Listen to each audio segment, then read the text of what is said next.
بسم اللہ الرحمن الرحیم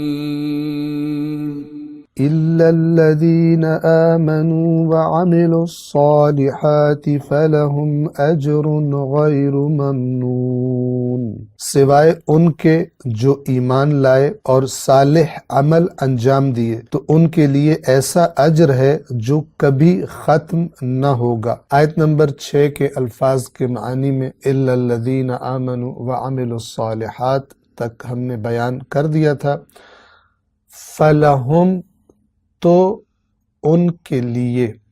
ہے اجرن، اجر پاداش، حمزہ جیم اور را اس کے بنیادی حروف ہیں جیسا کہ واضح ہے، اور اجر کہتے ہیں کسی عمل کے بدلے میں جو جزا دی جاتی ہے۔ اچھے عمل کی جزا بھی اچھی ہوتی ہے اور برے عمل کی جزا بھی بری ہوتی ہے۔ توجہ فرمائیں، یہ جزا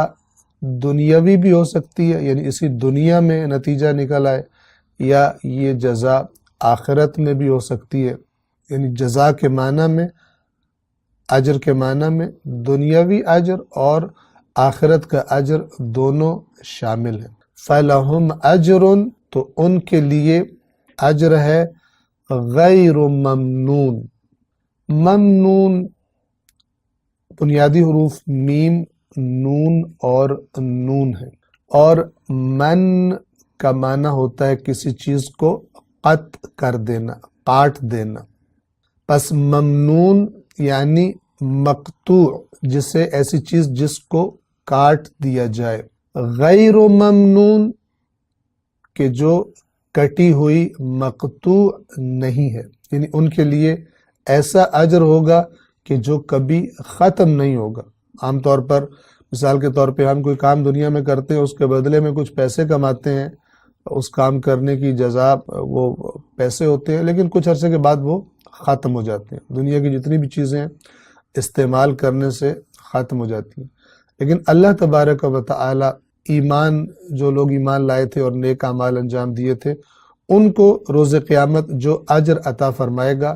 وہ کبھی ختم نہیں ہوگا۔ فَلَهُمْ أَجْرٌ غیر ممنون، ایسا اجر ہے کہ جو کبھی ختم نہیں ہوگا۔ پس إِلَّا الَّذِينَ آمَنُوا وَعَمِلُوا الصَّالِحَاتِ فَلَهُمْ أَجْرٌ غیر ممنون، سوائے ان کے کہ جو ایمان لائے اور صالح عمل انجام دیے، وہ پستیوں کی طرف جانے سے انہوں نے خود کو بچا لیا، ان میں شامل نہیں ہوں گے، اور ان کے لیے اللہ تبارک و تعالی بہترین اجر اور بہترین جزا روز قیامت ان کو عطا فرمائے گا۔ اس آیہ مبارکہ میں لفظ ایمان آیا، یہ لفظ قرآن مجید میں بار بار آتا ہے، اور ہم ہر بار کوشش کرتے ہیں کہ ایمان کے بارے میں کوئی نہ کوئی نکتہ یا کوئی نہ کوئی حدیث آپ کی خدمت میں عرض کر دیں،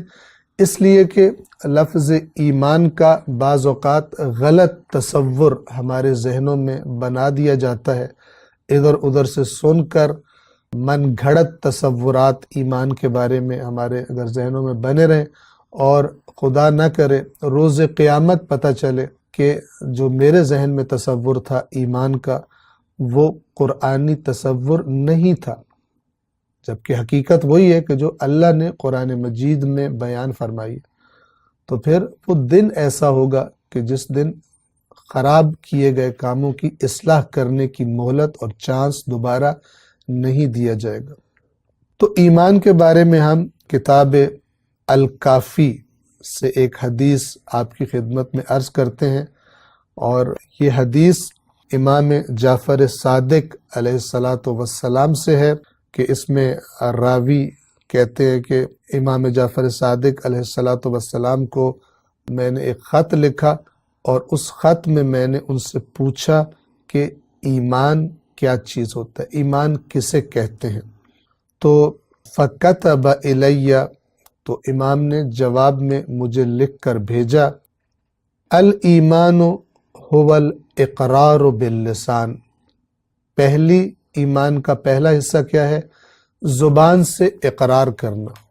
کہ میں ایمان لے آیا ہوں، اور دین اسلام میں داخل ہونے کے لیے شہادتین، اشہد ان لا الہ الا اللہ واشہد ان محمد رسول اللہ، کہ میں گواہی دیتا ہوں کہ کوئی معبود، کوئی الہ نہیں ہے سوائے اللہ کے، یعنی وہ اکیلا معبود ہے، اور میں گواہی دیتا ہوں کہ محمد صلی اللہ علیہ وآلہ وسلم اللہ کے رسول ہے۔ اللہ نے ان کو بھیجا ہے تاکہ وہ انسانوں کو جہالت کے اندھیروں سے، گمراہیوں کے اندھیروں سے نکال کر اللہ تبارک و تعالی کے نور کی طرف ہدایت کرے، سیدھے راستے کی طرف ہدایت کرے، جس پر چل کر، جو کام کر کے وہ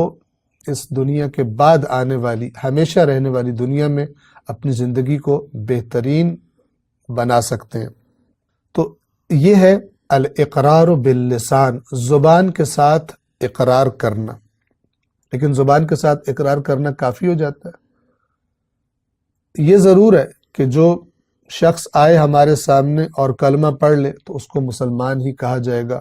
اور ہماری ذمہ داری نہیں ہے کہ ہم دیکھیں کہ اس کے دل کے اندر کیا ہے، نہ ہم دیکھ سکتے ہیں۔ علیم بذات الصدور، فقط اللہ تبارک و تعالی کی ذات ہے۔ تو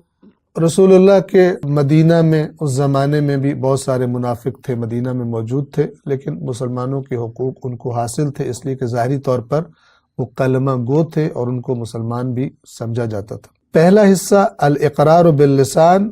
دوسرا حصہ وعقد فی القلب،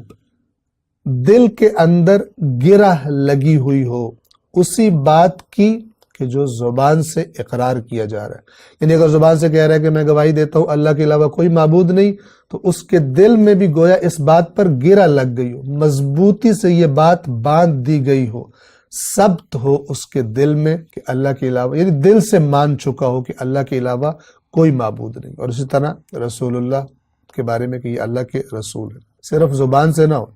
جو زبان سے کہے اور دل میں اسے تسلیم ہی نہ کرے تو قرآن نے کہا ہے کہ یہ منافق ہوتے ہیں، اور یہ آپ کو اگرچہ اے رسول آپ کو آ کر کہتے ہیں کہ ہم گواہی دیتے ہیں آپ اللہ کے رسول ہیں، لیکن اللہ آپ کو بتا رہا ہے کہ یہ جھوٹ بول رہے ہیں، کیونکہ ان کے دلوں میں وہ بات موجود نہیں ہے۔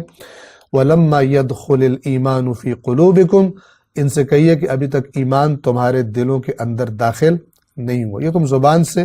اقرار کر رہے ہو۔ پس دوسرا حصہ عقد فی القلب، دل کے اندر بھی گرہ لگی ہو، اور تیسرا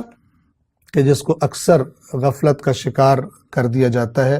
وَعَمَلٌ بِالْأَرْكَانِ، ارکان کے ذریعے عمل کرنا، یعنی جن چیزوں پر ایمان ہے، زبان سے اقرار کیا جا رہا ہے، دل میں عقیدہ بھی بن گیا کہ یہی باتیں ٹھیک ہیں، اب جو وہ چیزیں تقاضا کر رہی ہیں اس کے مطابق عمل کرنا، کچھ کاموں کو کرنا اور کچھ کاموں کو ترک کر دینا، یہ کہلائے گا عمل بالارکان۔ ارکان جمع ہے رکن کی، اور اس سے مراد انسان کے بدن کے مختلف حصے ہیں، اعضاء و جوارح ہیں کہ جن کے ذریعے انسان مختلف کام کرتا ہے، مثلا آنکھ سے دیکھتا ہے، کان سے سنتا ہے، زبان سے بولتا ہے، ہاتھوں سے چیزوں کو گرفت میں لیتا ہے، پیروں سے چل کر جاتا ہے، اور مختلف قسم کے کام۔ یہ عمل بتائیں گے کہ انسان کا ایمان ٹھیک ہے یا اس کا ایمان ناقص ہے یا اس کا ایمان بالکل ہی نہیں ہے۔ جس کو یہ ایمان ہو کہ محنت کرنے سے ہی فصل اچھی ہوتی ہے، جس کسان کا یہ ایمان ہو وہ کبھی بھی محنت کرنے میں سستی نہیں کرتا۔ اور اگر کوئی کسان کہے کہ مجھے ایمان ہے کہ میری فصل بڑی بہترین ہوگی، اور وہ کام ہی نہ کرے، ہل ہی نہ چلائے، زمین کو تیار ہی نہ کر رہا ہو، اور فصل کے بیج لگانے کا موسم آ چکا ہو، تو لوگ اسے کہیں گے کہ یہ شخص غلط کہتا ہے، اس کا قول اس کے عمل سے مختلف ہے، تضاد ہے، اس کا عمل جو ہے وہ بتا رہا ہے کہ یہ ایسے ہی بات کر رہا ہے، دل کے اندر سے یہ بات اس کے نہیں نکل رہی۔ السلام علیکم ورحمۃ اللہ وبرکاتہ۔